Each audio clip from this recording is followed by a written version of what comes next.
आइए आज हम चल रहे हैं नैमिषारण्य क्षेत्र जो सीतापुर जिले में स्थित है। उत्तर प्रदेश के सीतापुर जिले में स्थित नैमिषारण्य क्षेत्र जहाँ पर 84,000 ऋषि मुनियों ने तपस्या की थी।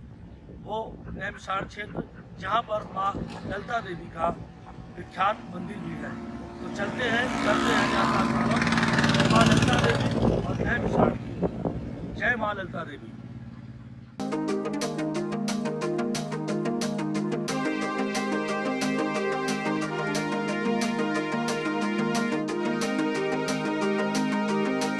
अगर आप नैमिषारण्य क्षेत्र सिधौली होकर जा रहे हैं तो आपको रास्ते में एक स्थान पड़ता है कोनी घाट, थोड़ी सी दूर पे है सिधौली से। तो कोनी घाट पे आप यहाँ की स्वादिष्ट चाट का आनंद जरूर प्राप्त करें। यहाँ पर देखिए आपको बेहतरीन पकौड़ियाँ, समोसे और खस्ता वगैरह भी मिलेगा। यहाँ का स्वाद लेके ही आप अपनी यात्रा प्रारंभ करें जो काफ़ी सस्ती और स्वादिष्ट है।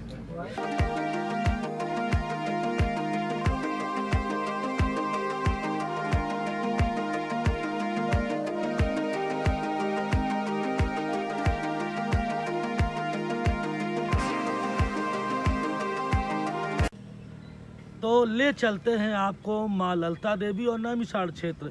साथियों, नैमिषारण्य क्षेत्र में आप कहाँ जाएं, कहाँ घूमें, किन किन देवी देवताओं के दर्शन करें, कौन कौन से यहाँ पे पर्यटक स्थल हैं और उन पर्यटक स्थलों की कौन कौन सी महत्ता है और उसके बाद वहाँ पर जा कर के आप कहाँ पे जाएंगे, किस मार्ग से जाएंगे, कैसे पहुँचेंगे, इस बारे में हम आपको और जानकारी देंगे। तो हम लोग चल रहे हैं नैमिषारण्य। ये देखिए यहाँ से मात्र 9 किलोमीटर दूरी पर रह जाता है। अगर आप सिधौली से आ रहे हैं साथियों, सिधौली से आने के दरमियान आप जो है मिश्रिक से थोड़ा पहले कल्ली चौराहे पर रुक जाएं और कल्ली चौराहे से आप टर्न हो जाएं बाएं की ओर। यहाँ से 9 किलोमीटर दूरी पर रह जाएगा माँ ललिता देवी का दरबार और यहाँ से 9 किलोमीटर दूरी पर ही है नैमिषारण्य क्षेत्र। तो चलें और करते हैं माता का दर्शन और लेते हैं पुण्य का लाभ।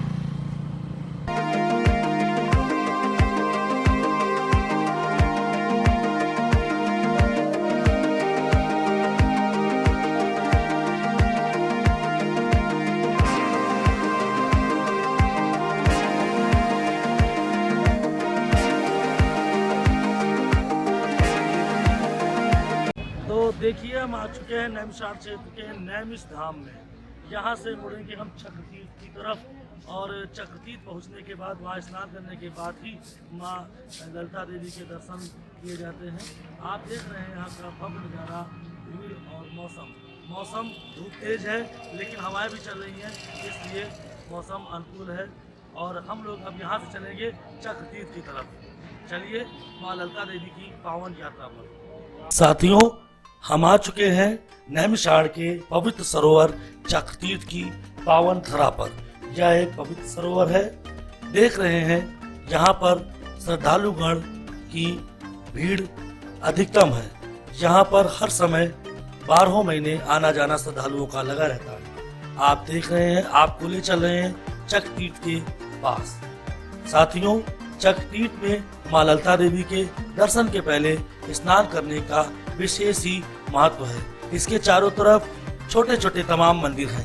चक्रतीर्थ के बारे में आपको बता दें कि ऋषि मुनियों 88,000 ऋषि मुनियों ने ब्रह्मा जी से निवेदन किया कि जगत कल्याण के लिए तपस्या हेतु विश्व में सौम्य एवं शांत भूमि का निर्देश करें। उस समय ब्रह्मा जी ने अपने मन से एक चक्र उत्पन्न करके ऋषि मुनियों से कहा कि इसके पीछे चलकर इसका अनुकरण करो। जिस भूमि पर इस चक्र की नैमी अर्थात मध्य भाग गिरे, वहां पर ही आप समझ जाना कि पृथ्वी का मध्य भाग वही है तथा विश्व की सबसे दिव्य भूमि भी वही है। इस पवित्र भूमि के दर्शन बिना जीव का जीवन कभी भी सफल नहीं होता है। तो साथियों, चक्रतीर्थ में आए और स्नान करें, उसके बाद माँ ललिता देवी के दर्शन करें। इस पवित्र सरोवर के मध्य भाग में स्नान करना पूर्णतः वर्जित है। इसकी परिधि के चारों ओर आप स्नान करें अपने परिवार के साथ और पुण्य का लाभ उठाएं। तो आपको लेके चलते हैं अब नैमिषारण्य के मुख्य मंदिर माँ ललिता देवी की ओर। आप देख रहे हैं नैमिषारण्य के माँ ललिता देवी के मुख्य द्वार पर हम आ चुके हैं। आप चारों तरफ पूजन पाठ सामग्री इत्यादि की दुकानें देख रहे हैं। यहाँ पर आप अपना प्रसाद इत्यादि लेकर के अपने जूते चप्पल भी उतार सकते हैं। आपको बता दें 51 शक्तिपीठों में से माँ ललिता देवी का विशेष ही महत्व है। जो भी भक्तगण यहाँ पर आता है उसकी मन्नत माँ जरूर पूरी करती है। आपको बता दें आने से पहले समय का विशेष ध्यान रखें। पहले मैं यहाँ पे अपनी चप्पलें उतार देता हूँ, उसके बाद मैं मंदिर में प्रवेश करता हूँ। आपको बता रहे थे कि मंदिर में आने से पहले आप समय का विशेष ध्यान रखें। सुबह 5 बजे दर्शन प्रारंभ हो जाते हैं और दोपहर में 12 बजे दर्शन बंद हो जाते हैं। आप देख रहे हैं परिसर में भक्तगण बैठे मंदिर के खुलने का इंतजार कर रहे हैं और आराम कर रहे हैं। श्रद्धालुओं की लाइन भी लगी हुई है। आप देख रहे हैं परिसर में भीड़ बहुतायत है। यहाँ पर अमावस्या के दिन काफ़ी भीड़ रहती है और ध्यान रखें कि आने से पहले समय का विशेष ध्यान रखें। दोपहर में 12 से 12:30 बजे मंदिर बंद रहेगा, इसका विशेष ध्यान रखें। आइए पहले ठंडा शीतल जल पी लेते हैं, उसके बाद माता का गुणगान के बारे में आपको बताते हैं। तो आपको बता दें कि 51 शक्तिपीठों के माँ ललिता देवी मंदिर की विशेष बात यह है कि बताया जाता है कि माता सती का हृदय यानी दिल यहीं पर गिरा था और आज भी माता का हृदय यहाँ पर धड़कता रहता है। जो भी भक्त माता के दरबार में आता है एक धागा बांध देता है और मन्नत पूरी होने के बाद उस धागे को उतार देता है। और आपको बता दें मंदिर परिसर में किसी प्रकार का शस्त्र नशा पूर्णतया वर्जित है। इस मंदिर दर्शनोपरांत बाद हम चलेंगे माता गोमती नदी के पावन तट पर।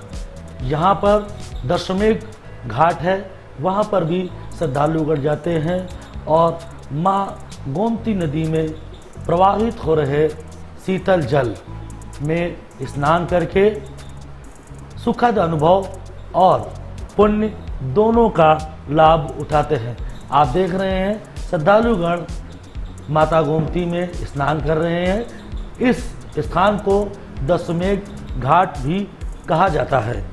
साथियों इसके बाद कुछ ही दूरी पर स्थित हनुमानगढ़ी मंदिर की ओर हम चलेंगे और आपको हनुमानगढ़ी मंदिर के दर्शन भी करवाएंगे। साथियों हनुमानगढ़ी मंदिर में बड़े हनुमान मंदिर के नाम से भी विख्यात है। तो यहाँ पर आप देख रहे हैं श्री खाटू श्याम मंदिर का भी नज़ारा आप देख रहे हैं। वीआईपी मूवमेंट यहाँ पर परमानेंट हुआ करता है। वीआईपी हो या सामान्य आदमी सभी यहाँ पर आते हैं और प्रभु श्री राम भक्त हनुमान के दर्शन का लाभ उठाते हैं। यह यहाँ की पार्किंग है और इसी मार्ग के द्वारा आप हनुमानगढ़ी जाएंगे। हनुमानगढ़ी जाने का यही मार्ग है। रास्ते में तमाम फल इत्यादि भी मिलते हैं, आप ले सकते हैं और प्रसाद इत्यादि की भी दुकानें यहाँ पर हैं। इसी गेट से आप मंदिर के अंदर प्रवेश करेंगे। साथियों हनुमानगढ़ी मंदिर और 5 पांडव किला एक ही पास है। आपको बता दें कि जब भगवान श्री राम रावण युद्ध के समय अहिरावण ने जब राम तथा लक्ष्मण का अपहरण कर लिया था, हनुमान जी पातालपुरी गए जहां उन्होंने अहिरावण का वध किया और अपने कंधों पर राम और लक्ष्मण जी को बैठाकर यहीं से दक्षिण दिशा यानी लंका की ओर प्रस्थान किया। साथियों मंदिर स्थित विशालकाय हनुमान जी की प्रतिमा के दर्शन हम आपको नहीं करा पाएंगे क्योंकि प्रतिमा की फोटोग्राफी व वीडियोग्राफी पूर्णतया प्रतिबंधित। आइए आपको लेके चलते हैं बिल्कुल मंदिर के समीप स्थित एक रमणीक स्थल की ओर। आप देख रहे हैं मंदिर के बिल्कुल पास स्थित इस स्थान में फव्वारा और झरना भी है और यहाँ पर बैठने की भी समुचित व्यवस्था है। आप यहाँ अपना फोटो शूट कर सकते हैं और कुर्सियों पर बैठकर विश्राम भी कर सकते हैं। साथियों अपनी भक्तिमय यात्रा के दौरान हम पहुँच चुके हैं शुक्रदेव टीला नादानंद आश्रम श्री त्रिशक्ति धाम आंध्रा आश्रम के मुख्य गेट पर। आप देख रहे हैं गोमती नदी तट स्थित दशमें घाट यहाँ से सामने ही दिखता है। मुख्य गेट के अंदर हम चलते हैं और आपको दिखाते हैं श्री त्रिशक्ति धाम आंध्रा आश्रम के दर्शन। यहाँ पर भी तमाम देवी देवताओं की विशालकाय प्रतिमाएं मूर्तियां आपको देखने को मिलेंगी। यहाँ पर भी काफी श्रद्धालु आते हैं। आपको बता दें यह मंदिर अभी नवनिर्मित है, इसके बारे में ज़्यादा लोगों को जानकारी नहीं है, तो आप आएँ और यहाँ देखेंगे अलौकिक अद्भुत मूर्तियों का विशाल संग्रह। हम पहुँच चुके हैं मंदिर के मुख्य द्वारे पर। यहाँ पर आप देख रहे हैं अद्भुत कलाकारी। ऐसा लग रहा है कि प्रभु स्वयं मंदिर का निर्माण किए हों। अब आप यहाँ से जूते चप्पल आगे पहनकर नहीं जा सकते हैं, इसलिए अपने जूते चप्पल यहीं उतार दें।